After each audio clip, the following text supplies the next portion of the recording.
Ancient cities stand silent and empty, their builders gone without a single word. History is an unfinished puzzle, and science holds countless pieces that refuse to fit together. This journey explores 25 historical mysteries that modern science still cannot answer, from vanished colonies to impossible machines. You will discover the strange and unsettling gaps in our understanding of the past. We will walk through the ruins of a civilization that collapsed overnight and examine a map that should not exist. What story from the ancient world still captures your imagination? A single historian sits alone in a dusty archive, the air thick with the scent of old paper. They stare at a fragmented manuscript, its ink faded, its words hinting at a world that has completely vanished. This is the quiet, compelling heart of a historical mystery. It is a gap in our collective memory, a place where the straight line of history breaks and conventional archaeology and science hit a solid wall. These puzzles are far more than just curiosities. They represent the very frontiers of our knowledge, the unanswered questions that push researchers to develop entirely new technologies and radical theories. One prominent archaeologist has noted that it is the field's greatest mysteries, not its solved cases, that truly drive the entire discipline forward. Think of the quest to understand Stonehenge. That single, enigmatic circle of stones has directly led to revolutions in geophysical surveying techniques, as scientists probe the earth beneath it in ways they never had before. The enigmas we face come in many forms. There are the unexplained constructions that defy the known capabilities of their time. There are the vanished cultures that left behind magnificent cities, but no clear reason for their departure. Then there are the anomalous artifacts, objects that seem to belong to a different age entirely, and the cryptic texts that have resisted every attempt at translation. Have you ever stood before an ancient monument or held an old family heirloom and felt a whisper of a story that simply did not make sense? That feeling, that pull towards the unexplained, is the very engine of discovery. It prepares us to look deeper into the specific, breathtaking cases where the past guards its secrets most fiercely. Its silhouette cuts a stark, impossible geometry against the desert sky, a mountain made by human hands. The Great Pyramid of Giza has stood for more than 4,500 years, a monument of such staggering precision that it defies the very era of its creation. This was built in the Bronze Age by a society that had not yet discovered the wheel, iron tools, or modern engineering principles. Yet they managed to quarry, transport, and assemble an estimated 2.3 million stone blocks, each weighing multiple tons with a level of accuracy that would challenge modern builders. The pyramid's base is almost a perfect square, its sides aligned with the cardinal directions to within a tiny fraction of a degree. Its internal chambers, built from giant granite slabs brought from quarries hundreds of miles away, fit together with seams you cannot slide a piece of paper through. So how was this achieved? The question is not just about one technique, but a cascade of logistical nightmares. First, the quarrying. How were these massive blocks of limestone and granite cut from the earth with only copper chisels and stone hammers? Then the transportation. How were blocks weighing up to 80 tons dragged across the desert, and some theories suggest even floated on barges down the Nile? Finally, the placement. How were these colossal stones lifted and set into place with such breathtaking precision, layer upon layer, reaching a height of nearly 500 feet? Experts have proposed a myriad of theories. The most long-standing idea involves massive, straight ramps built from the ground up, but the volume of such a ramp would have rivaled the pyramid itself. Another theory suggests an internal, spiraling ramp corkscrewing up within the growing structure. More speculative ideas point to lost technologies, perhaps methods of softening stone or using sound waves to levitate the blocks. The sheer scale of human organization is another mystery in itself. This was not the work of slaves, as was once believed, but likely a rotating workforce of thousands of skilled laborers. Feeding, housing, and managing this army of workers for the estimated 20 years it took to build the pyramid was a feat of administration that rivals the engineering. The difficulty of these tasks was starkly highlighted in the 1970s when a Japanese team attempted to build a small-scale pyramid, just 30 feet high, using only the tools and methods believed to be available to the ancient Egyptians. They failed. Their experiment revealed immense, unforeseen challenges in moving and placing the stones, underscoring just how much we still do not understand. So when you look at the Great Pyramid, you are not just looking at an old tomb. You are looking at the ghost of a process, a testament to a human capability so profound that its methods remain one of history's most captivating and enduring puzzles. The shadow of the pyramid gives way to another ancient mystery, this one standing on a windswept plain in southern England. At dawn on the summer solstice, the rising sun aligns perfectly with the central axis of Stonehenge, its rays piercing the heart of the stone circle. This moment of celestial alignment has drawn people for thousands of years, yet the fundamental question remains unanswered. Why was this colossal structure built? Its creation was not a single event, but a project spanning over 1,500 years, a testament to a persistent and powerful purpose. The earliest phase began around 3000 BCE with a circular ditch and bank. Centuries later, the first massive sarsen stones, some weighing over 25 tons, were dragged from quarries 20 miles away. The most astonishing feat involved the smaller bluestones, transported from the Preseli Hills in Wales, a journey of nearly 150 miles over land and water. The sheer effort required to move these 80 stones, each weighing up to 4 tons, is almost incomprehensible. It speaks to a motivation that was deeply spiritual, profoundly practical, or both.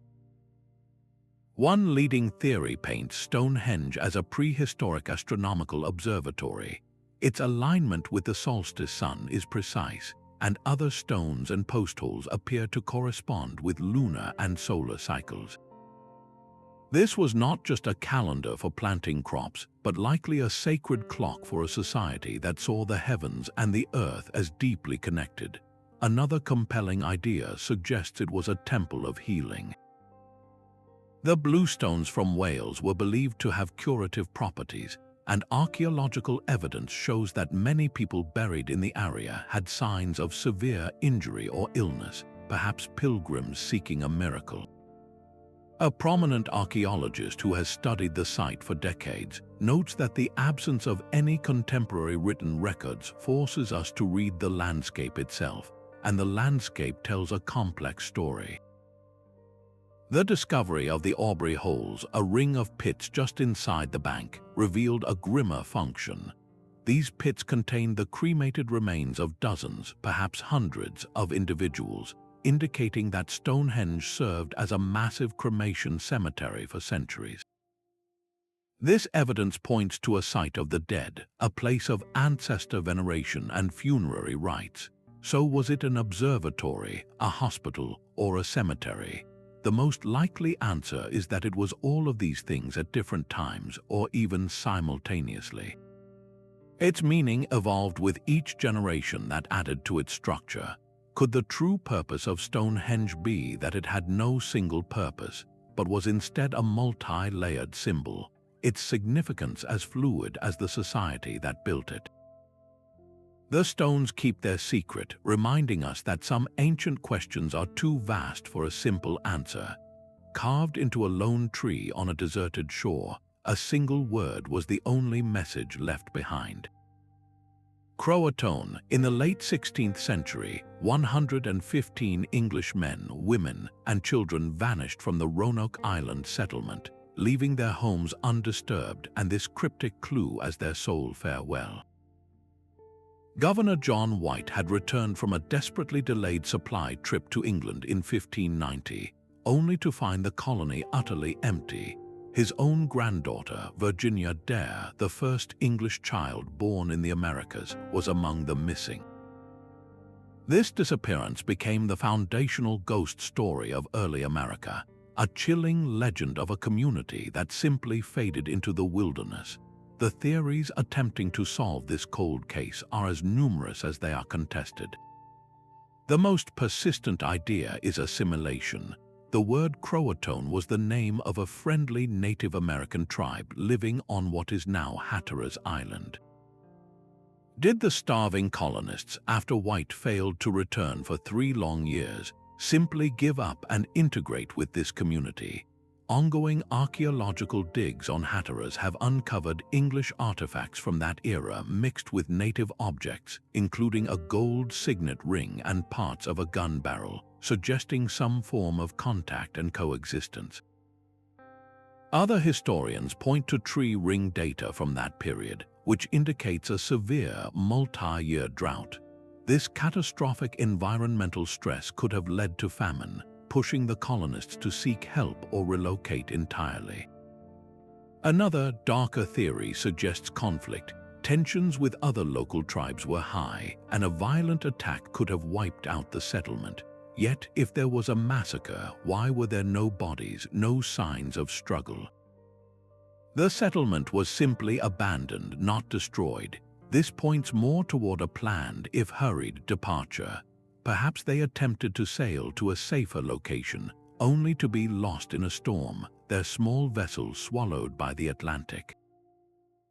Imagine the agonizing choice they faced. Do you stay in a failing settlement, waiting for a rescue that may never come? Or do you pack your few belongings and walk into the unknown toward a word carved on a tree?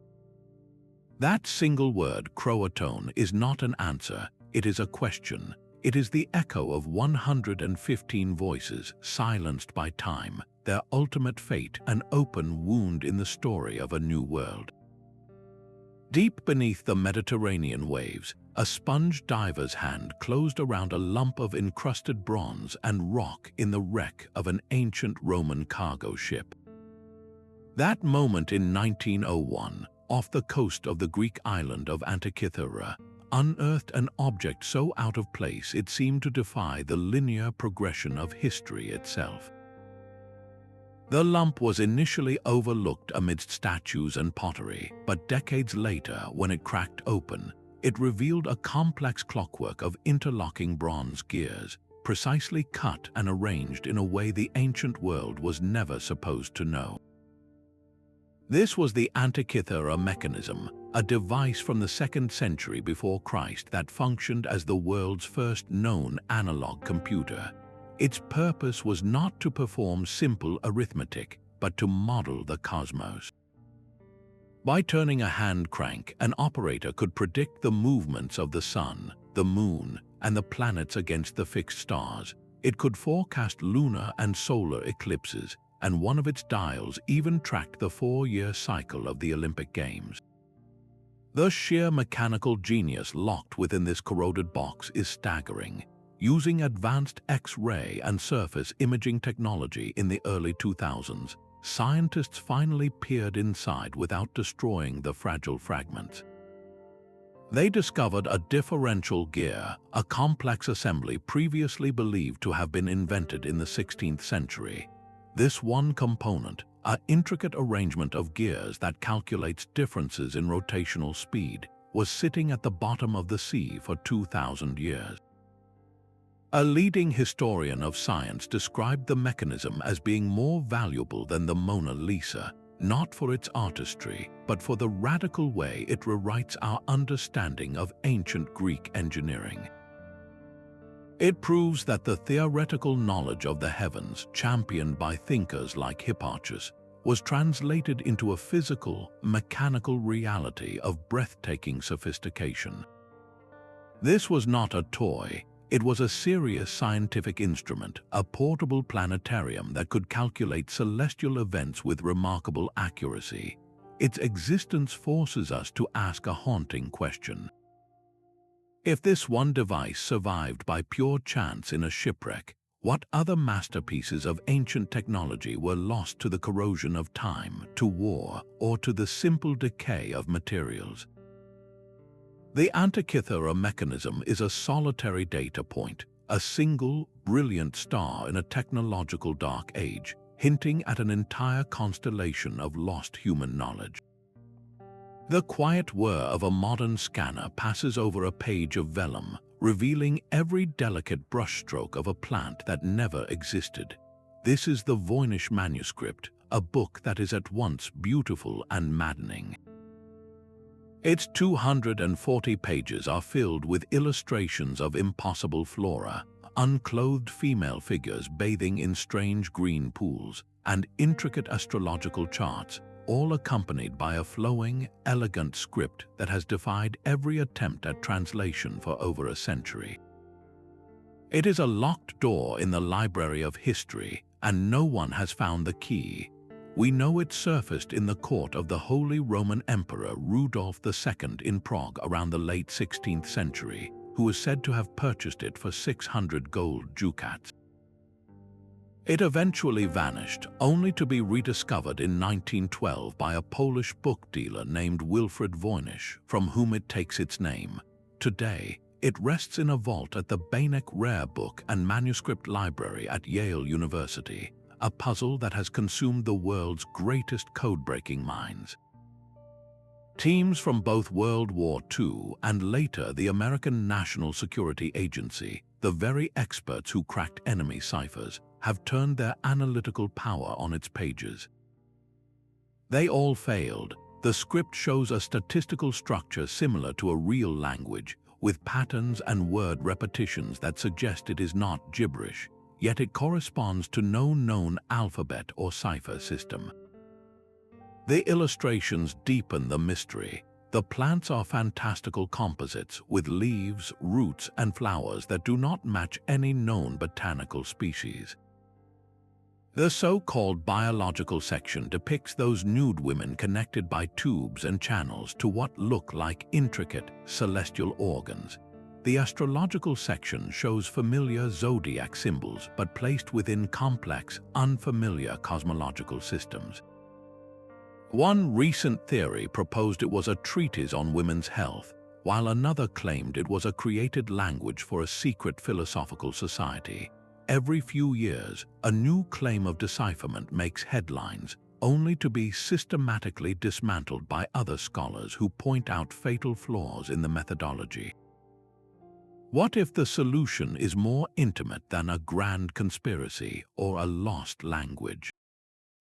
What if this is the private diary of someone who invented their own script, a cipher so personal and idiosyncratic that without the creator's mind, it is permanently unbreakable? The manuscript's vellum pages hold their silence, a beautiful, frustrating testament to one individual's secret world, forever just beyond our reach. From the intricate clockwork of a lost computer, we journey to the vast and silent canvas of a desert. High above the arid plains of southern Peru, the view from a small plane reveals one of archaeology's most stunning spectacles. Etched into the pale, stony ground are immense figures of a spider, a monkey, a hummingbird, and geometric shapes that stretch for miles. These are the Nazca Lines, a sprawling gallery of geoglyphs created by the Nazca culture between 500 years before the Common Era and 500 years after. The sheer scale is breathtaking, with some lines running perfectly straight for over 30 miles, and the largest figures spanning the length of several football fields. The central, haunting mystery is this: why would a people invest such immense effort to create magnificent art that they could never behold in its entirety? From the ground, you see only paths of displaced gravel. The full, awe-inspiring picture is only visible from the air, a perspective the Nazca people themselves never possessed. The method of creation was deceptively simple, yet the execution was a monumental feat of coordination.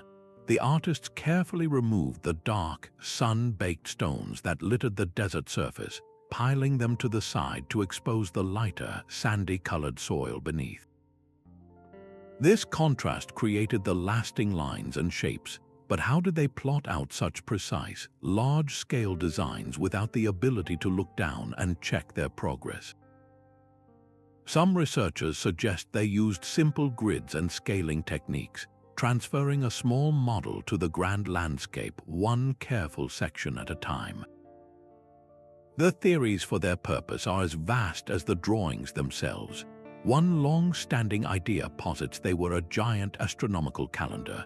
Certain lines do align with the sun's position during the solstices, and some animal figures may represent constellations important to the Nazca worldview. This was a practical yet sacred map of the heavens. A more compelling theory, supported by many modern archaeologists, connects the lines to a desperate plea for water. The Nazca region is one of the driest places on Earth, and water was the ultimate deity. The lines, many of which lead to ancient water sources, may have been ceremonial pathways for religious processions, a way for priests to walk directly to the gods of the mountains and sky, begging for the life-giving rains. The figures themselves could be offerings or symbols to these powerful deities. The most speculative theory, popularized in the mid-20th century, suggests the lines were landing strips or signals for visitors from other worlds. While this captures the imagination, most scientists dismiss it, pointing to the complete lack of any physical evidence for such an event and the clear cultural explanations rooted in the Nazca's own environment and spiritual beliefs. The logistical challenge remains almost as puzzling as the purpose. To create the perfect spiral of a monkey's tail or the long, straight beak of a hummingbird required not just artistic vision, but incredible communal organization and a shared, unwavering faith in a design they would only ever see in their minds.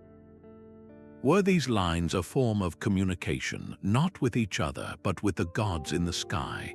Did they believe their immense offerings on the desert floor were the only thing powerful enough to catch a deity's eye? The desert holds its silence, the giant figures waiting patiently for a message to be received. The vibrant plazas of Tikal once echoed with the voices of thousands, a bustling metropolis where astronomers tracked the planets and kings ascended pyramid temples to commune with the gods. Now the jungle holds an unnerving silence, its roots slowly pulling apart the grand stone palaces. Between the 8th and 9th centuries, the heart of the Maya civilization in the southern lowlands simply stopped beating. This was the classic Maya collapse, a slow-motion unraveling where mighty city-states were abandoned to the encroaching forest. It was not a single cataclysm, but a complex, regional failure that stands as a stark warning about the fragility of even the most brilliant societies. The collapse was not the end of the Maya people, but the end of their political and cultural order. Royal dynasties that had ruled for centuries vanished, monumental construction ceased, and the intricate calendar systems maintained by scribes fell silent. So what could cause such a sophisticated civilization to fragment? Scientists point to a perfect storm of interlocking crises. Paleoclimatologists who study ancient climates have drilled deep into lake beds across Central America.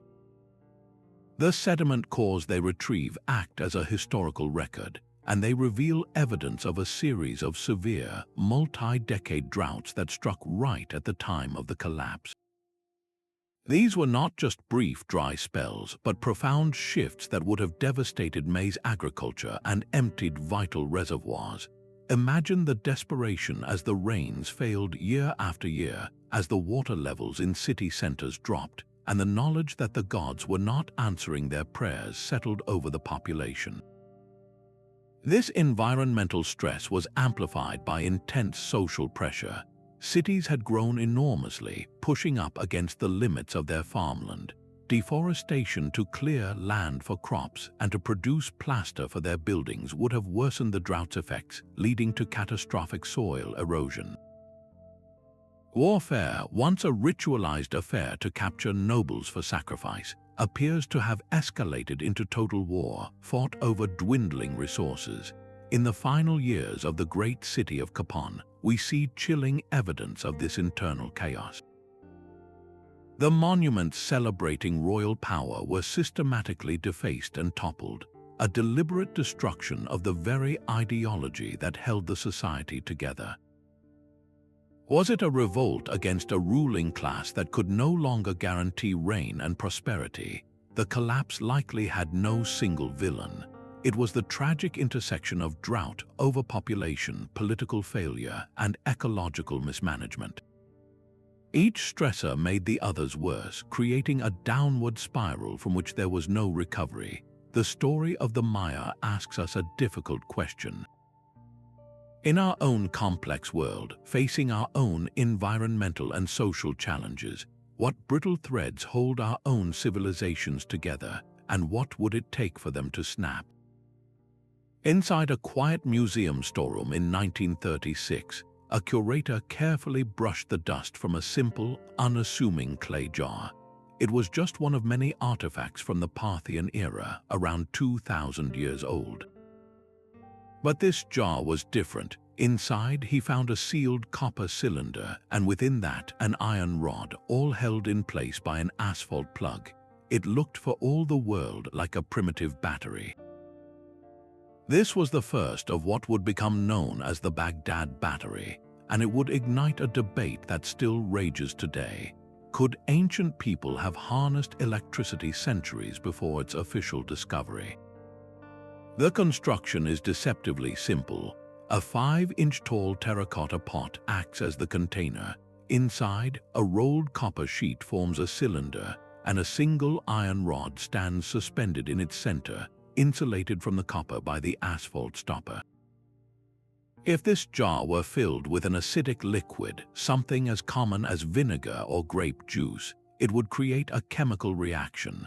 The acid would interact with the two different metals, causing electrons to flow from the iron to the copper, generating a small but measurable electric current.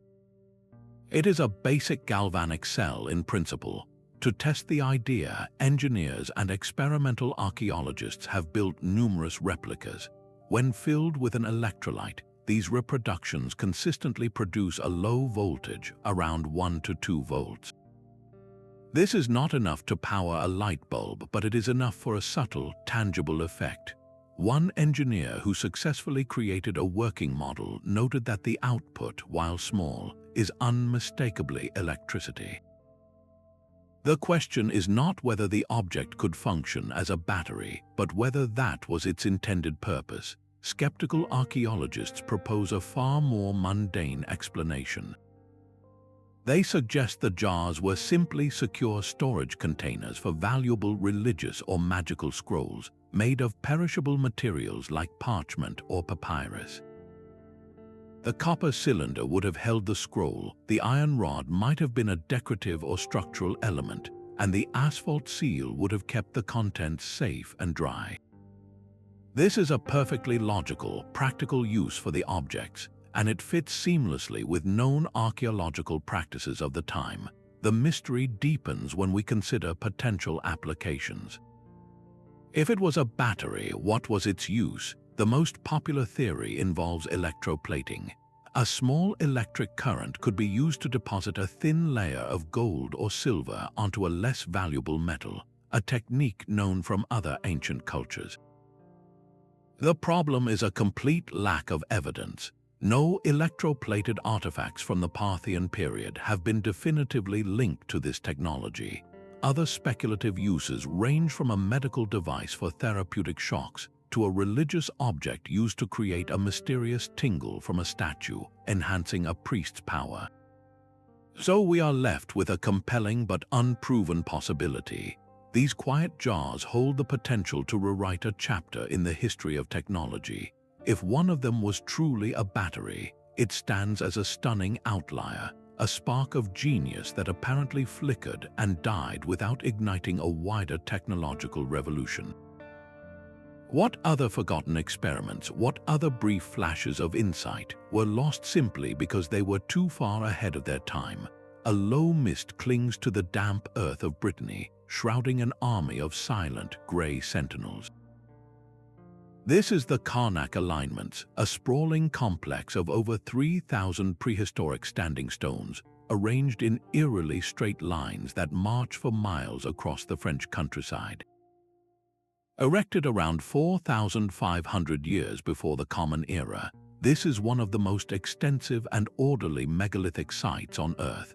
The sheer scale of the undertaking is staggering, yet its purpose remains one of Europe's most profound prehistoric puzzles.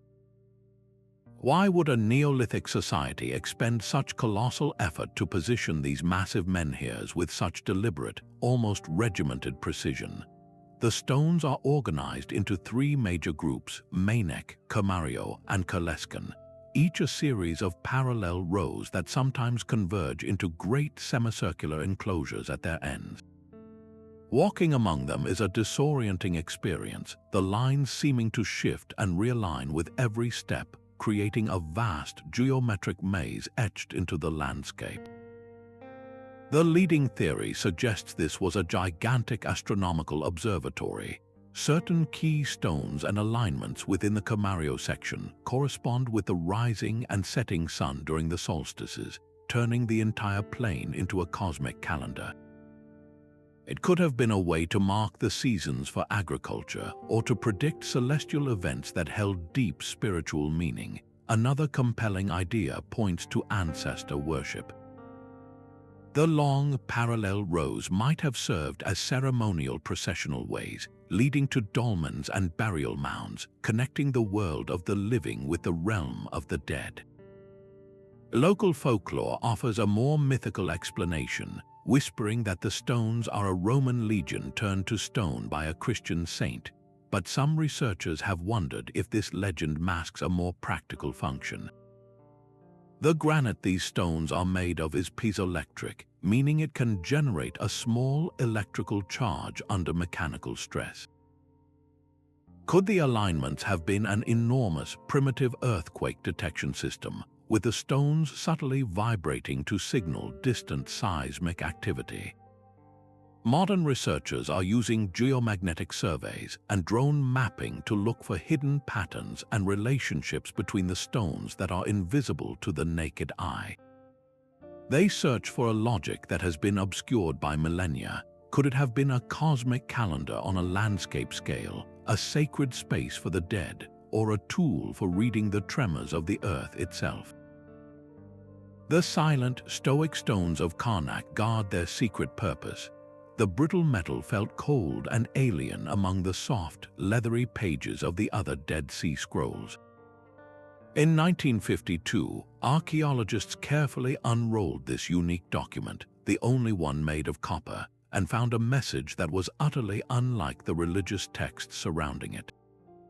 It was a list, a detailed, matter-of-fact inventory of immense wealth, itemizing vast quantities of gold and silver with precise weights given in talents hidden across the Judean desert.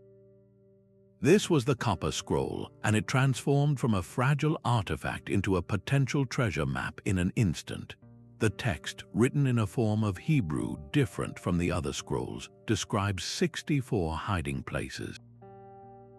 The instructions are maddeningly cryptic, referring to ruins, dams, and specific geological features that meant something 2,000 years ago but are nearly impossible to locate today. One entry might direct a seeker to a certain cistern in a particular valley, while another points to a tomb with a hidden cavity beneath its floor.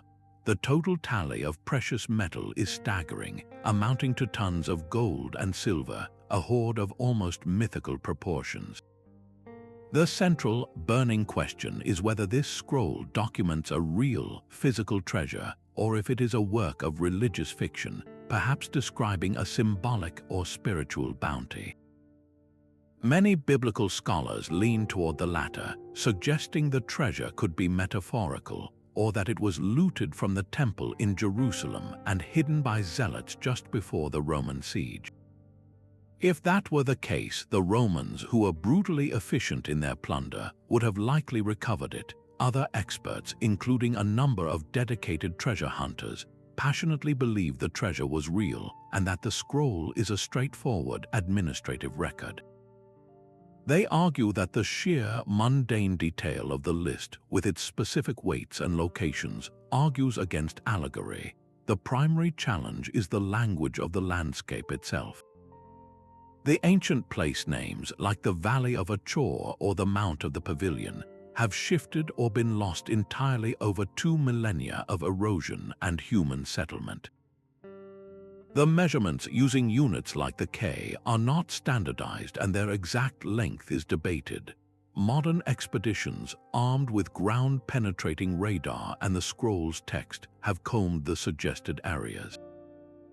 They have dug at the base of specific ruins and scanned dry riverbeds, but no definitive cache has ever been found. Every excavation has turned up empty, leading to the disheartening possibility that the treasure was quietly recovered in antiquity, its secret lost with the last person who knew its location. If the treasure was real, who had the resources and the desperation to hide such an immense fortune across the wilderness? And what catastrophic event, perhaps the very Roman invasion that destroyed Jerusalem, prevented them from ever returning to reclaim it? The copper scroll remains an unfulfilled promise, a whisper of unimaginable riches that the desert refuses to surrender. Tucked away in the harem section of Istanbul's Topkapi Palace, a forgotten parchment resurfaced in 1929. It was a fragment of a world map drawn on gazelle skin by the Ottoman admiral and cartographer Piri Reis in 1513. At first glance, it was a remarkable document of its age, showing the known coasts of Europe, Africa, and the newly discovered Americas. But a closer look revealed something that should not have been possible. The map depicted a landmass far to the south, a coastline that bears a startling resemblance to the continent of Antarctica, a place that would not be officially discovered for another 300 years. This was not just a simple error or a speculative land.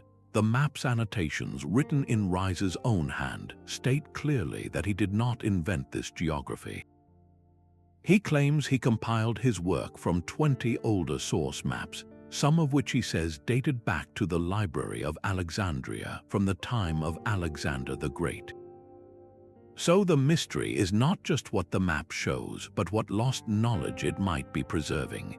The most controversial element is the depiction of what many argue is Queen Maud Land, a part of Antarctica. The coastline is rendered with a detail that seems to show it free of ice, a condition that last existed millions of years ago.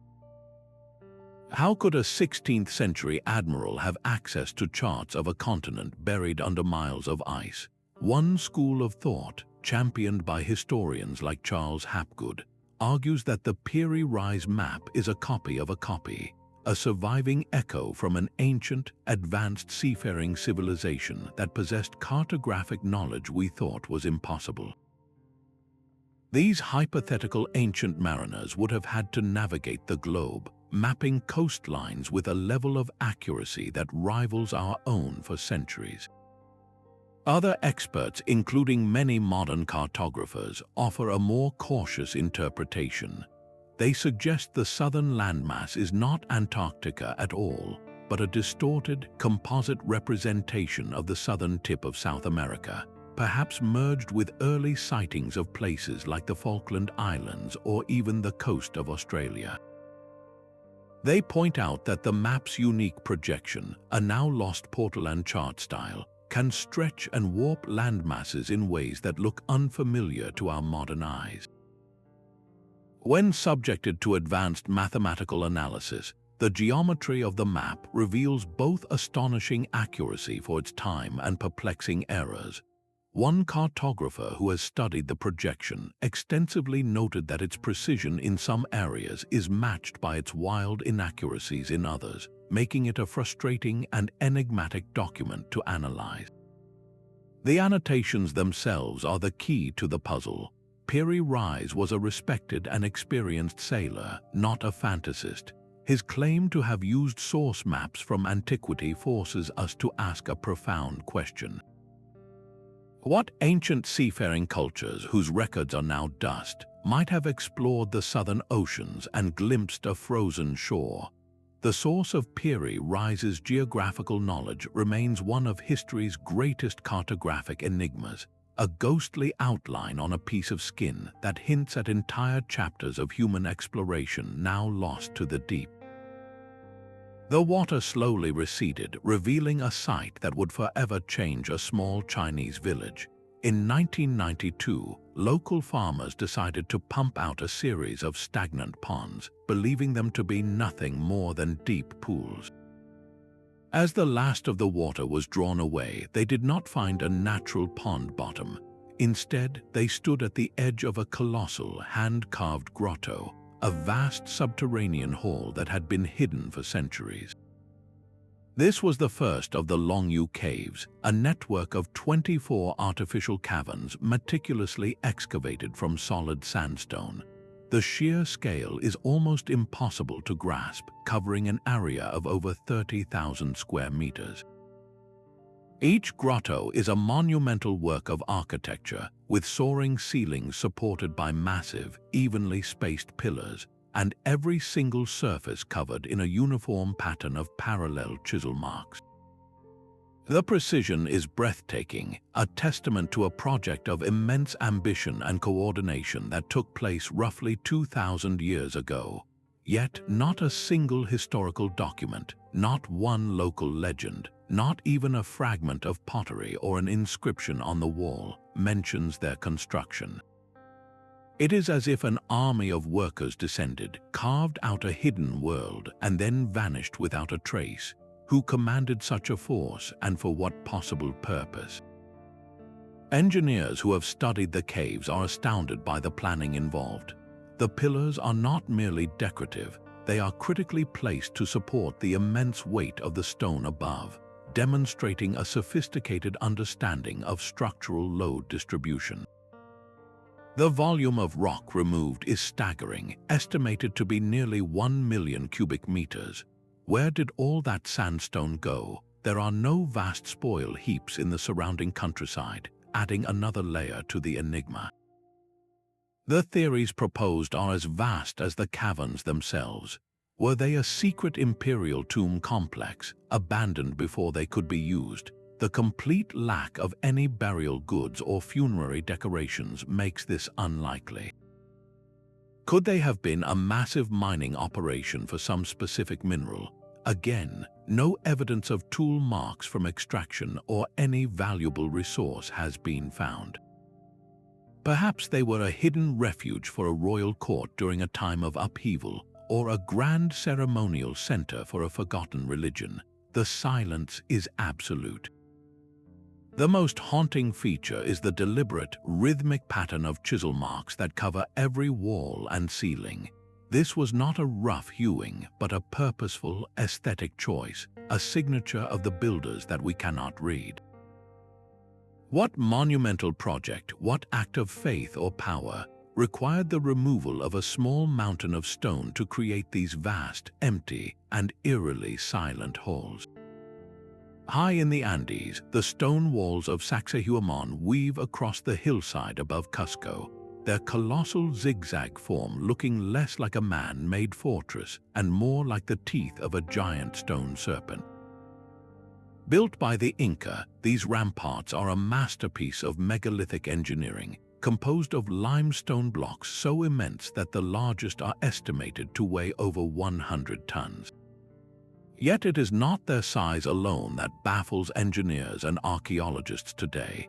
It is the impossible precision of their assembly. The stones are cut in complex polygonal shapes, each one a unique, interlocking puzzle piece fitting perfectly against its neighbors. Not a single drop of mortar was used. Instead, the stones rest on one another, joined with such seamless accuracy that you cannot slide a razor blade or even a piece of paper into the hairline seams between them. How did the Inca achieve this perfection, working with some of the hardest stone on Earth using only stone, bronze, and copper tools? The proposed techniques sound almost like magic.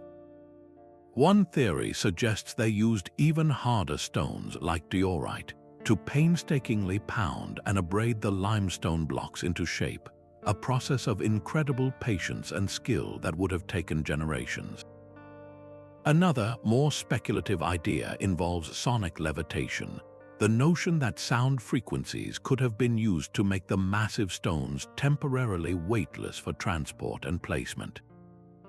Perhaps the most tantalizing theory is that the Inca possessed a lost method, perhaps using a plant-based chemical compound, to temporarily soften the stone, allowing them to mold it like clay before it hardened again into its final, unyielding form.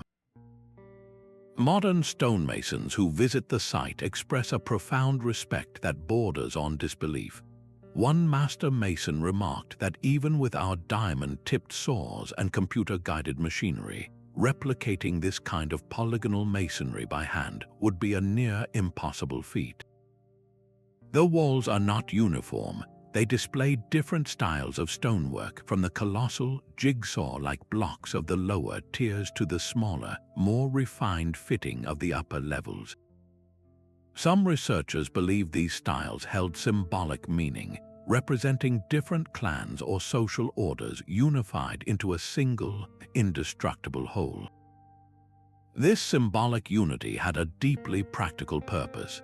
The interlocking, irregular shapes gave the walls an incredible resilience to earthquakes. When the ground shakes, the stones in a mortared wall tend to crack and collapse. But at Sacsayhuaman, the polygonal blocks simply shift and settle, rattling against each other before locking back into place once the tremor passes. They have withstood centuries of seismic activity that would have leveled a less brilliant design. Consider the sheer logistics. How did they quarry these titanic blocks from mountainside quarries, transport them across rugged terrain without the wheel or draft animals, and then lift them into position, all while maintaining that microscopic precision? The building secrets of the Inca stonemasons died with their empire, leaving behind these silent, shifting walls as a permanent testament to a knowledge we can only wonder at. A faint, ghostly imprint of a crucified man stains a long sheet of linen, a silent echo of unimaginable suffering. This is the Shroud of Turin, a simple piece of cloth venerated by millions as the actual burial shroud of Jesus of Nazareth. For centuries, it has been a nexus of intense faith and fierce scientific debate, a relic that seems to defy easy categorization. The central, consuming mystery is not just what it is, but how its haunting, negative image was ever created. The scientific investigation of the shroud reads like a detective story with conflicting evidence. In 1988, a team of laboratories performed radiocarbon dating on a small sample of the cloth. Their conclusion was explosive, placing the linen's origin between 1260 and 1390, squarely within the Middle Ages. This seemed to settle the matter, branding the shroud a brilliant medieval forgery. Yet, this finding was immediately contested. Textile experts pointed out that the sample used for dating was taken from a corner of the shroud, a section that could have been skillfully rewoven during medieval repairs, contaminating the results. Later chemical analyses of the image fibers suggested the presence of plant-based pigments that could not be dated by the carbon-14 method, throwing the medieval origin back into question. Forensic pathologists who have studied the image are often left unsettled. The stains believed to be blood show a complex chemical signature consistent with real trauma, and the anatomical details of the wounds, from the scourge marks to the lance thrust, are depicted with a clinical accuracy that seems beyond the knowledge of a medieval artist. Perhaps the most baffling characteristic of the image is that it contains encoded three-dimensional information, a property no painting or drawing possesses. When a VP8 image analyzer, a device developed for NASA to map planetary surfaces, was used on the shroud, it interpreted the subtle light and dark variations of the image as topographical data. The device produced a perfectly coherent, three-dimensional model of a human body, something that does not occur with any other known artwork. How could a forger, centuries before the concept of three-dimensional imaging, accomplish such a feat? Further complicating the picture are studies of pollen grains lifted from the cloth. Palynologists, scientists who study pollen, have identified types specific to the region of Palestine, suggesting the shroud spent time in the exact geographic area where the biblical Jesus was buried. So we are left with a series of irreconcilable facts. If it is a medieval forgery, how did the artist possess such precise anatomical and forensic knowledge? And how did they create an image that holds a perfect three-dimensional map of a human form using technology and techniques that simply did not exist? Conversely, if it is authentic, how does one explain the radiocarbon dating and the complete lack of any definitive historical record for its existence before the 1300s? The Shroud of Turin stands as a profound question mark, a physical object that challenges the boundaries between faith and science, asking us to consider whether some mysteries are not meant to be solved, but to be contemplated. Their stone gaze is fixed on a world they no longer recognize. Scattered across the remote Pacific island of Rapa Nui, the Moai stand as silent, brooding giants, their backs turned to the ocean as if guarding the secrets of the people who carved them. These are not merely heads but full-bodied statues buried up to their necks by centuries of soil, some standing over 30 feet tall and weighing more than 80 tons. For a small, isolated Polynesian society with no metal tools and no large animals for draft power, the creation and transportation of nearly 1,000 of these colossal figures represents one of humanity's most staggering logistical puzzles. Primary quarry was the volcanic crater of Roanoke, a landscape frozen in time. Here, hundreds of moai remain in various stages of completion, still attached to the bedrock. Walking among them is like stepping into a workshop that was abruptly abandoned. You can see the deep channels carved around partially freed figures and finished statues waiting on prepared ramps for their journey across the island. The method of carving was a feat of incredible patience, using hand-held basalt stone picks to slowly chip away at the soft volcanic tuff. But the true, enduring mystery is how they were moved. The island is crisscrossed with ancient roads leading from the quarry to the coastal ceremonial platforms, known as ahu. One prominent theory, supported by local oral tradition and experimental archaeology, suggests the statues were walked upright. Teams of carvers used a complex system of ropes to rock the moai from side to side, inching it forward with each tilt in a slow, controlled stumble across the landscape. A team of researchers successfully demonstrated this method by mobilizing a full-scale replica, showing that a coordinated group could indeed make a multi-ton statue walk. An alternative theory proposes a more straightforward method, with the moai laid flat on a sled or on top of log rollers and pulled by large teams of people. Yet this theory has its own complications, as the island's deforestation would have made large, straight logs a precious and dwindling resource. The very act of moving these giants may have contributed to the ecological crisis that eventually unfolded. Imagine the soundscape of that effort, the rhythmic chant of hundreds of workers, the groan of ropes, the shuddering impact of the stone as it met the earth with each step. What belief system, what powerful ancestral devotion could compel a society to pour so much of its energy and resources into such a monumental task? The full story of the moai is still being unearthed, a testament to a people who sought to make their mark on the world in the most permanent way they could imagine. A single monk condemned to die for breaking his vows made a desperate bargain. He promised his brothers he would create a complete Bible in one night, a feat only possible, according to legend, with the direct help of the devil. This is the dark origin story of the Codex Gigas, a book so massive it is known as the Devil's Bible. Weighing 165 pounds and requiring the skins of an estimated 160 donkeys to produce its vellum pages, it is the largest surviving medieval manuscript in the world.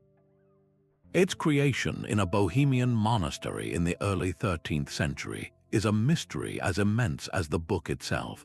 Who was the scribe with the superhuman endurance to produce it? And why does it feature a chilling, full-page portrait of the devil staring out from its sacred texts? The contents of the Codex Gigas are a sprawling medieval library bound into a single volume. It contains the complete Vulgate Bible, but that is only the beginning. Alongside the sacred texts are historical works by Josephus, medical treatises, a calendar for calculating saints' days, and even rites of exorcism. This combination of the holy and the practical, the divine and the demonic, is deeply puzzling. The most famous page is the stark illustration of the devil, a lone, monstrous figure crouching in an empty, green landscape. He is depicted with claws, horns, and a strange, almost shimmering white loincloth. Directly opposite this terrifying image is a depiction of the heavenly city, creating a powerful visual contrast between good and evil that has captivated and disturbed viewers for centuries. Paleographers, the scholars who study ancient handwriting, have analyzed the script with meticulous care. Their conclusion is both astonishing and definitive. The entire massive work, from the first page to the last, appears to be the product of a single scribe. The handwriting is remarkably consistent, showing no signs of aging or changing style that would suggest the work was done over a normal human lifetime. The labor involved is almost unimaginable. It is estimated that the scribe would have needed to work for 20 to 30 years, writing for many hours every single day to complete the task alone. This was not a rushed job done in a single demonic night, but a lifetime of devotion. What could drive a person to such a Herculean task? Was it extreme penance for a real sin, as the legend suggests? Was it an act of profound piety, a man attempting to contain all the knowledge his world deemed essential into one portable ark? Or was the monk commissioned by his order to create an ultimate reference work, a treasure so valuable it could be used as ransom, which it later was, or as a spoil of war, which it also became? The vellum itself holds another subtle mystery. Over time, the pages have darkened to a deep tan color, except for the infamous devil page, which remains a stark, ghostly pale. Some suggest this is because that page was touched or shown more often, the oils from hands preserving the parchment differently, while others see a more symbolic staining of the entire text by its most notorious illustration. The sheer physicality of the Codex Gigas is its own argument. To stand before it is to confront the ghost of a man who dedicated his life to a single, monumental act of writing. Was the devil in the details of his obsessive labor, or was the portrait simply a standard, if dramatic, medieval reminder of the enemy of salvation? The origin of the Devil's Bible is a testament to one individual's unimaginable focus, a mystery bound in leather and vellum that weighs as heavily on the mind as the book itself weighs in the hand. A landscape of silent stone giants stands watch over the high plateau of Laos. Carved from solid rock, thousands of colossal jars lie scattered across the Xiankong Plateau, a sprawling megalithic site known as the Plain of Jars. These massive vessels, some reaching 3 meters tall and weighing several tons, were hewn from sandstone and granite during the Iron Age, over 1,000 years ago. Their open mouths point to the sky, and their purpose remains one of Southeast Asia's most profound archaeological riddles. What drove an ancient society to invest such immense effort into carving and distributing these monumental containers across dozens of separate sites? The jars vary in size and shape, from rough-hewn cylinders to more refined, ornate forms with carved rims. They stand alone or in clusters of hundreds, a silent congregation whose meeting has long since adjourned. The most prominent theory, supported by archaeological excavation, suggests they were funerary urns used in a practice called excarnation. In this ritual, bodies would be placed inside the jars to decompose, or the bones of the deceased would be stored there after the flesh had been cleansed by the elements or by animals.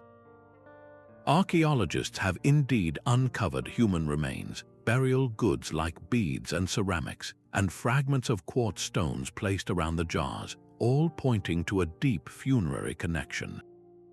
Another possibility is that the jars were massive storage vessels holding rice, water, or fermented rice wine for large communal ceremonies.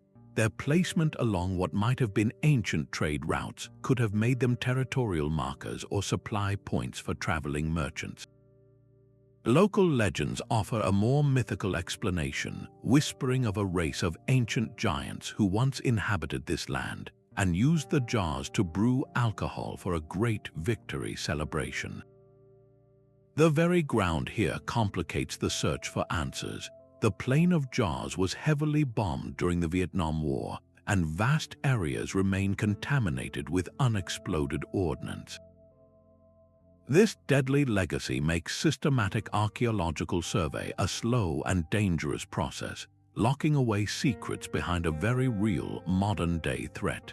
Each cleared site is a hard-won victory, offering a small window into the past. What powerful social rituals or beliefs about the afterlife demanded such permanent, monumental vessels?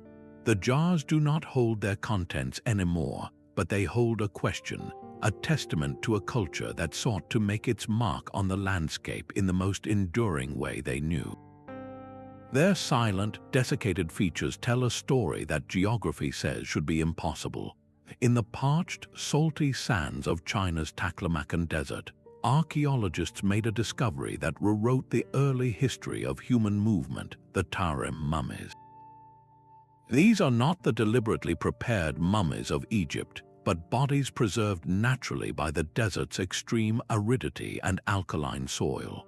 What makes them utterly startling is their appearance. They have deep-set eyes, long noses, and reddish-brown hair, distinctly Europoid features that belong not in the heart of Asia 4,000 years ago, but far to the west. The condition of these individuals is breathtaking. One of the most famous, known as the Beauty of Lulan, was found with her skin, hair, and delicate facial features perfectly intact, her high cheekbones and long eyelashes still clearly visible. She was buried wearing a simple woolen cap and woven bag. Another, Churchan man, an individual who stood over 6 feet tall, was found dressed in a vibrant red tunic and distinctive leggings woven in a pattern strikingly similar to Celtic tartan. These are not just bodies, they are time capsules, complete with their clothing, tools, and even the food they plan to eat in the afterlife. The mystery is profound. How did these clearly Western people arrive in what is now Western China millennia before the famous Silk Road was established? Advanced genetic sequencing has provided some stunning answers. DNA analysis reveals that these mummies were not recent travelers, but a long isolated population with deep roots in the region. Their ancestry is a complex mosaic, linking them to ancient North Eurasians and to early Bronze Age herders from the steppes of modern-day Russia and Ukraine. They were likely speakers of an early Indo-European language, a branch of the vast linguistic family that would eventually give rise to languages like English, Latin, and Sanskrit. This genetic evidence paints a picture of ancient migration on a scale we are only beginning to appreciate. One geneticist who led a major study on the mummies noted that their genome represents a unique and previously unknown genetic isolate, a population that had been separate for a very long time. They were not just passing through, they had built a life here. Their material culture supports this. They were accomplished weavers and herders, living in small settlements along long vanished rivers. They buried their dead in boat-shaped coffins, a tradition that may hint at a distant memory of a homeland connected to water. The theories about their journey are as vast as the steppe itself. Perhaps their ancestors migrated eastward across the Eurasian plains, skirting the northern edge of the formidable Tibetan plateau, following the grasslands that sustained their herds of sheep and cattle. They may have been among the first pioneers of a proto-Silk Road, carrying not just goods but languages, technologies, and ideas across the continent long before formal trade routes were mapped. The existence of Churchenman in his tartan leggings forces us to reconsider the entire map of the ancient world. How extensive and interconnected were these early migration patterns? What stories, myths, and knowledge did these tall, red-haired travelers carry with them into the deserts of China? The Tarim Mummies stand as a direct challenge to any simple narrative of isolated ancient cultures, revealing a world that was far more mobile and interconnected than we ever imagined. A stark, cracked mud flat stretches to the horizon under a relentless sun. This is Racetrack Playa in Death Valley, a landscape so flat and barren it feels like another planet. Yet across this dry lake bed, the earth tells a bizarre story. Heavy rocks, some weighing as much as 700 pounds, have etched long, meandering trails into the hardened mud, as if they had simply decided to go for a leisurely stroll. For over a century, these sailing stones presented a geological ghost story, with the movers remaining completely invisible. The rocks were clearly traveling, sometimes in straight lines, other times in perfect loops or sharp curves, but no one ever saw them move. The mystery was not just what force could push such massive objects, but why some stones would journey for hundreds of feet while their neighbors sat motionless for decades. Then, in 2014, a team of scientists finally caught the culprit in the act. Their solution involved a perfect and very rare recipe of conditions. First, the playa must flood with just enough water to create a shallow, temporary lake. Then, on a cold winter night, a thin sheet of windowpane ice forms over that water. As the sun rises, this ice begins to melt and break into large, floating panels. Now, a light wind, one just strong enough to nudge these ice sheets, but not so strong as to shatter them, pushes across the playa. The ice panels act like a slow-moving, invisible bulldozer, catching the rocks and pushing them incrementally across the soft mud below, leaving those iconic trails in their wake. The researchers confirmed this by placing GPS tags on individual stones and setting up time-lapse cameras, finally documenting the slow, graceful creep they had long hypothesized. Yet, even with this breakthrough, puzzles remain. Why do some stones sit still while others nearby glide away? The answer may lie in microtopography, tiny, imperceptible variations in the playa's surface that allow water to pool more deeply around some rocks, creating thicker ice platforms. The specific shape and bottom profile of each stone might also determine how easily it gets caught by the ice. A geologist who studies the phenomenon notes that the precise alignment of wind, water, and ice is so delicate that it might only happen for a few hours once every 2 or 3 years. The trails themselves, with their elegant curves and intersecting paths, are a record of these brief, perfect moments. So, while we now know the general mechanism, the specific, individual journeys of each stone are still a unique story written by the wind. Does this explanation finally solve the mystery of the sailing stones, or does it simply reveal a new layer of beautiful, natural complexity? A hammer should not be found inside solid rock. Yet in 1936, on a walk near London, Texas, that is precisely what a couple discovered: a tool with a wooden handle protruding from a cracked open nodule of Cretaceous rock. This was the London hammer, an artifact so wildly out of place it seems to defy the very timeline of life on Earth. The geological layer it was encased in dates to over 100 million years ago, a time when dinosaurs ruled the planet and humans were not supposed to exist for another 99 million years. So how did a clearly manufactured object end up sealed inside ancient stone? The hammer itself is a paradox. The hammerhead is composed of over 96% pure iron, a level of purity and consistency that is difficult to achieve without modern industrial smelting. The handle is equally baffling, made of wood that has undergone a process of petrification, turning it to stone while retaining its original structure. This object is a classic OOP art, an out-of-place artifact, and it has become a battleground for two completely different interpretations of history.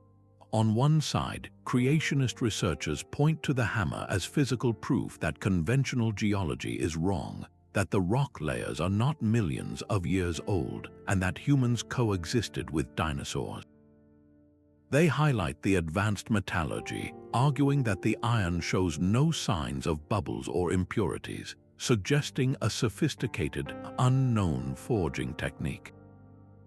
The hammer is now a centerpiece in the Creation Evidence Museum, presented as undeniable evidence against evolutionary theory.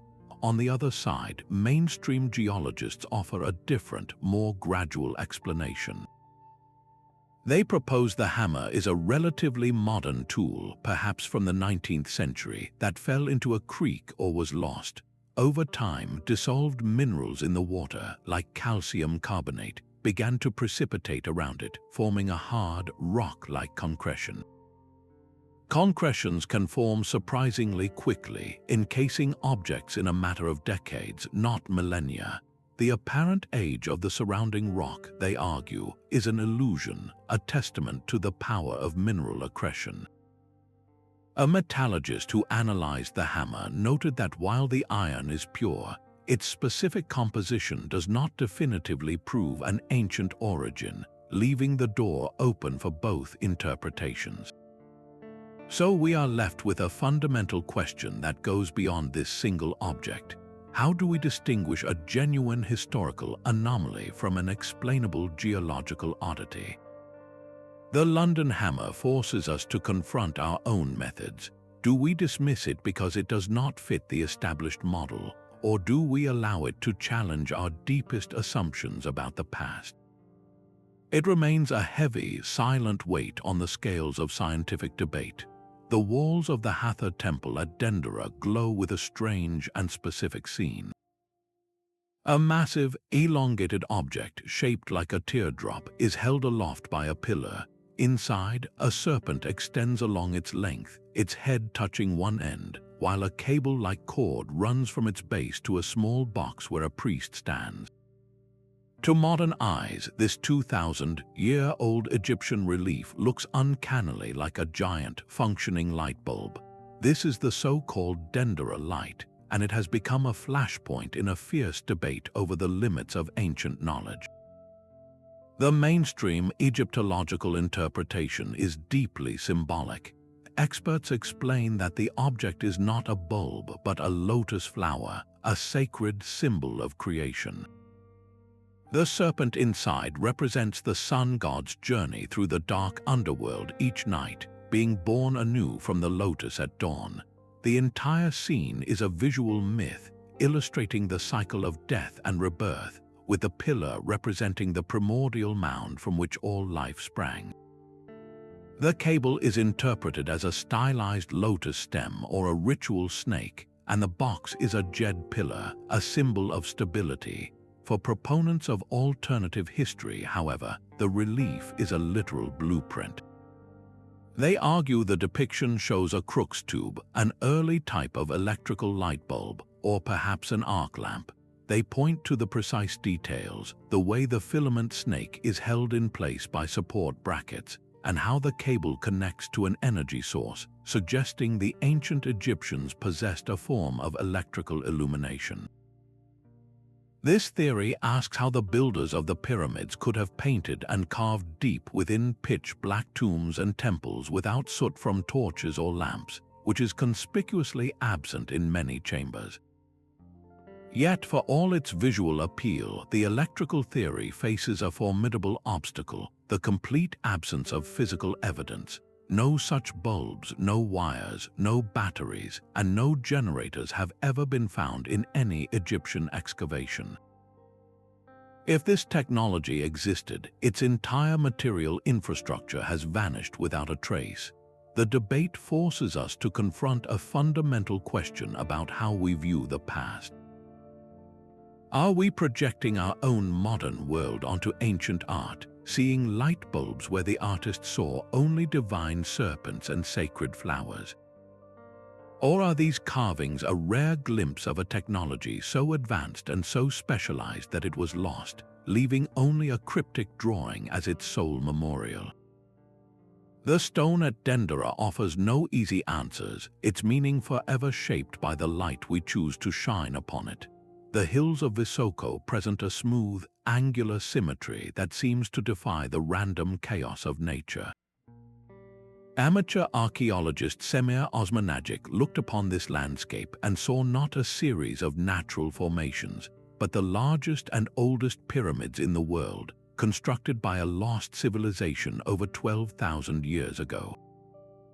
His claim ignited a firestorm of controversy, creating a deep rift between popular enthusiasm and established scientific consensus. Proponents point to the hills' striking geometric shape, their precise alignment with the cardinal directions, and the discovery of what they argue are man-made concrete blocks and an extensive network of underground tunnels. They see a planned, monumental complex where mainstream archaeology sees only geology. The scientific community's response has been overwhelmingly dismissive. Geologists explain that the so-called pyramids are entirely natural, a classic example of flat-topped sedimentary landforms known as mesas. These formations were created over millions of years by the deposition of layered sediments in an ancient lake, later tilted and shaped by tectonic forces. The straight lines and right angles are the result of normal fracturing and erosion in these layered sandstones and conglomerates, a common geological process.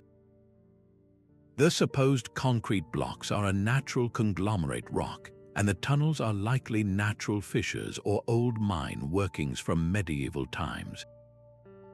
Critics highlight the problematic excavation methods used at the site, which they argue damage the very context needed for proper dating, and have failed to uncover any artifacts, hearths, tools, or human remains that would be the unmistakable signature of a settlement or construction project.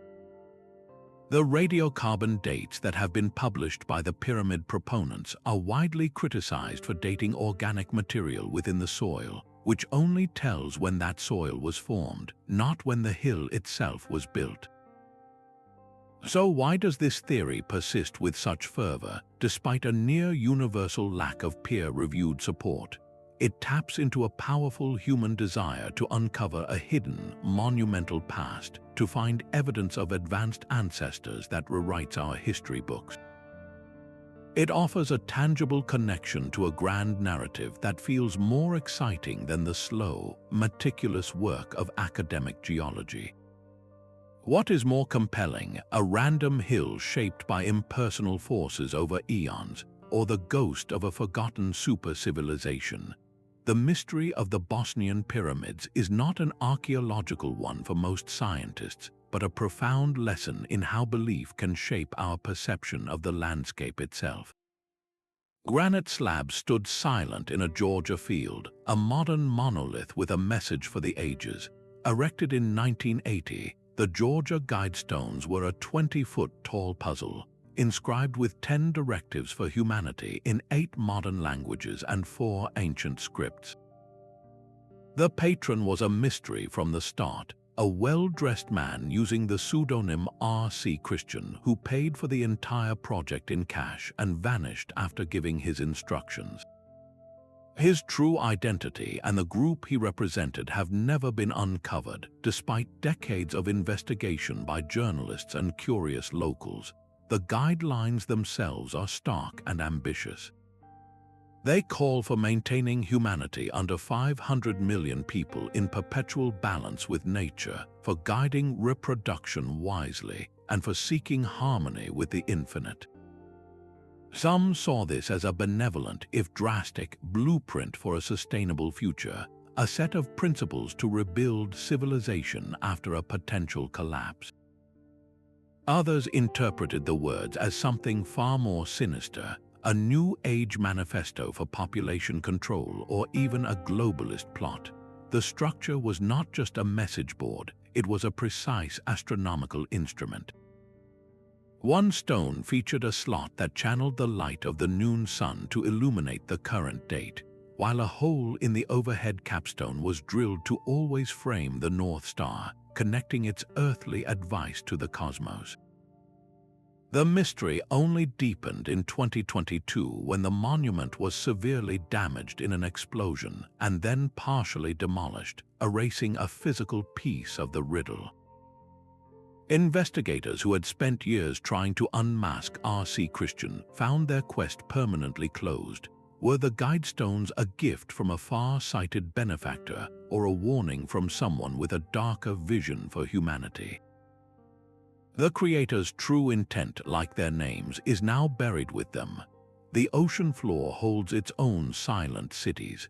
Off the coast of Japan's Yonaguni Island, a diver's fin can stir the sand around a massive, terraced structure that plunges into the deep blue. Discovered in 1986, the Yonaguni Monument is a sprawling complex of stone platforms, sharp ledges, and what appear to be giant steps, all resting under 100 feet of water. Its clean, 90-degree angles and flat parallel faces look so deliberately carved that the immediate, thrilling question is unavoidable. Are we looking at the sunken ruins of a forgotten civilization, a real-world Atlantis swallowed by the sea 10,000 years ago? Proponents of the man-made theory point to specific, haunting features. There are 2 colossal, pillar-like stones that look like they were meant to support a massive roof. A precise, star-shaped hollow is carved into one platform, and a narrow, straight channel runs for meters like a ceremonial pathway. Most compelling to some is a section of the rock face that strikingly resembles a human face, complete with eyes and a mouth, weathered by currents but unmistakably carved. Could this be a monument from the mythical lost continents of Mu or Lemuria, a ghost from a pre-flood world? Geologists who have studied the site offer a different, more gradual explanation. They identify the rock as sandstone, a material prone to fracturing along natural plains. The strong currents in the area, they argue, have acted like a master sculptor, eroding the stone along its vertical and horizontal joints to create the perfectly straight lines and flat surfaces. They compare the formation to other well-known natural sandstone structures around the world that exhibit similar, clean fracturing without any human intervention. The process is called sheet jointing, and it can produce remarkably geometric shapes entirely through natural stress and erosion. Marine archaeologists add a crucial, skeptical point. In every other confirmed ancient ruin, on land or underwater, we find the debris of daily life. We find pottery shards, stone tools, hearths for fire, and burials. At Yonaguni, despite decades of searching, not a single artifact has been recovered.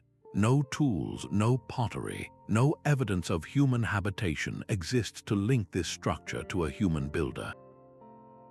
It is a silent, empty stage with no sign of the actors who might have performed upon it. So we are left with a powerful visual paradox. If the Yonaguni Monument is entirely natural, why does it so compellingly mimic the architecture of a grand ceremonial complex? Our pattern-seeking minds are wired to see design in chaos, to find faces in clouds and castles in rock formations. Does this underwater marvel represent a true archaeological revolution, or is it simply nature's most breathtaking and deceptive work of art, a place where geology has created a perfect illusion of human intention? The debate continues to drift with the currents as the structures themselves remain shrouded in the deep, keeping their origin a secret shared only with the sea. The printout was a river of cosmic static, and then, for 72 seconds, it surged into a peak so sharp and perfect it could only be one thing. On the night of August 15, 1977, a radio telescope at Ohio State University known as the Big Ear recorded a signal from deep space so powerful and so strange that the volunteer astronomer, Jerry Amon, circled its alphanumeric code and simply wrote "Wow" in the margin. That single word named one of the most tantalizing mysteries in the search for extraterrestrial intelligence, a ghost in the machine that has never been explained. The signal was not a random burst, it was a narrowband transmission focused on a specific frequency, the kind of clean, efficient signal you would expect from a purposeful transmitter.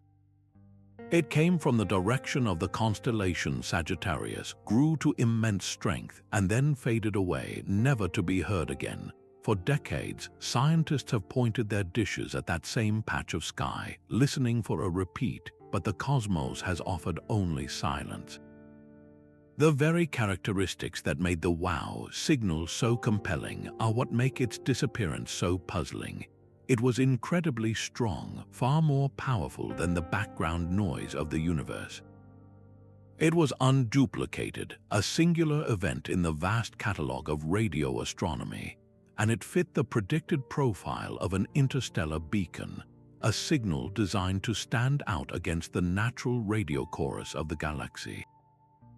So what was it? One explanation points to a natural but rare astronomical event, perhaps a brief, focused emission from a star or a distant quasar. Another possibility is that it was a reflection, a signal from a human satellite or a piece of space debris that briefly bounced off a passing object and was redirected toward Earth, creating a one-time echo.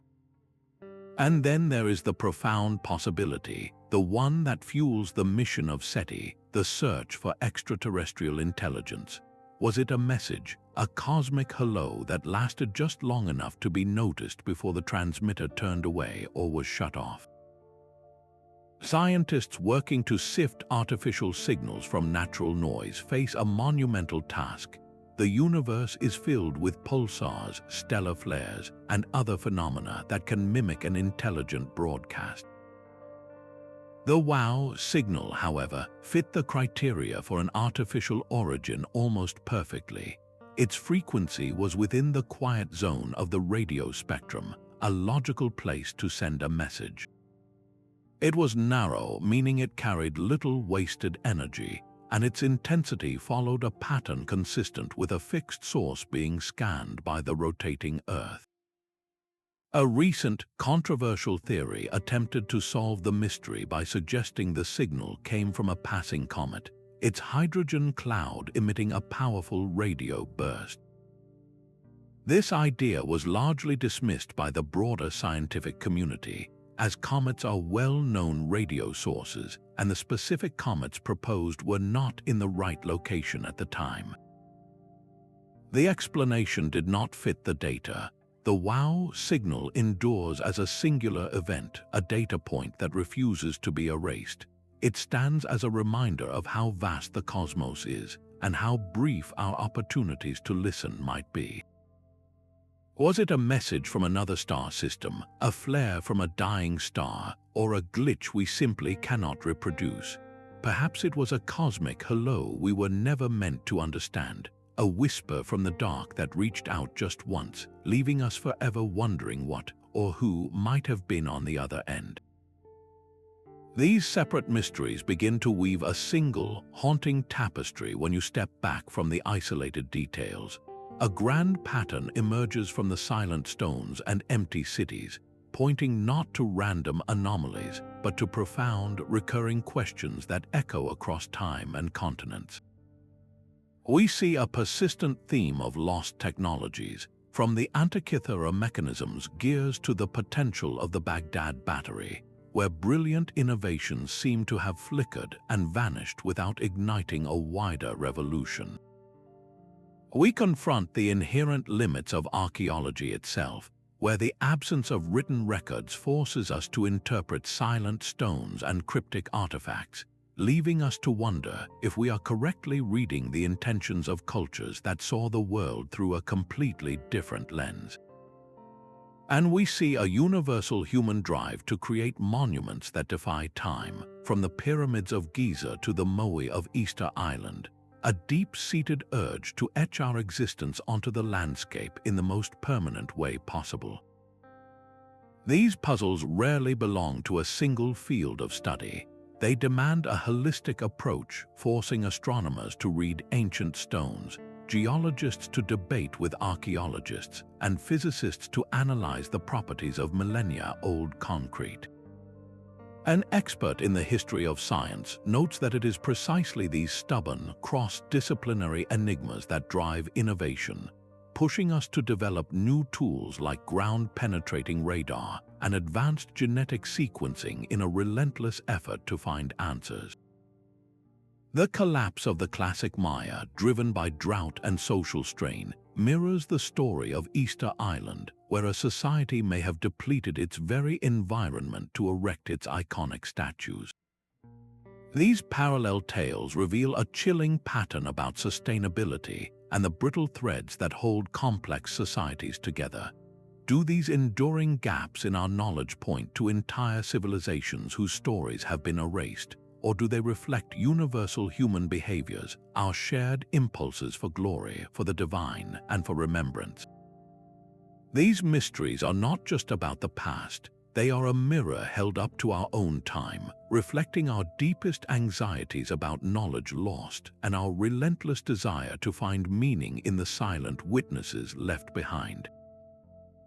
What does our own fascination with these ancient riddles reveal about our relationship with history and about our hopes and fears for the future we are building right now? From the silent stones of Carnac to the ghostly signal from the stars, these 25 mysteries form a single, sprawling map of human wonder. They are not failures of science, but its very frontiers, the dark spaces on our collective chart that inspire us to build better tools and ask more profound questions. Each enigma, from the vanished colony of Roanoke to the impossible precision of Sacsayhuaman, stands as a testament to the relentless curiosity that defines us. The same drive that compelled ancient engineers to move mountains of stone compels us today to scan the heavens and sequence ancient DNA. We are connected across the centuries by this shared pursuit, forever seeking to pull back the curtain on the unknown. The astronomer Carl Sagan once beautifully captured this eternal quest when he wrote, "Somewhere, something incredible is waiting to be known. Let that promise be your guide." Carry this sense of wonder into your own world, question the stories you are told, and always look a little closer at the mysteries hiding in plain sight. The journey does not end here. Tell us in the comments which of these historical puzzles captured your imagination the most. Subscribe to keep exploring the unexplained and never, ever stop seeking the answers.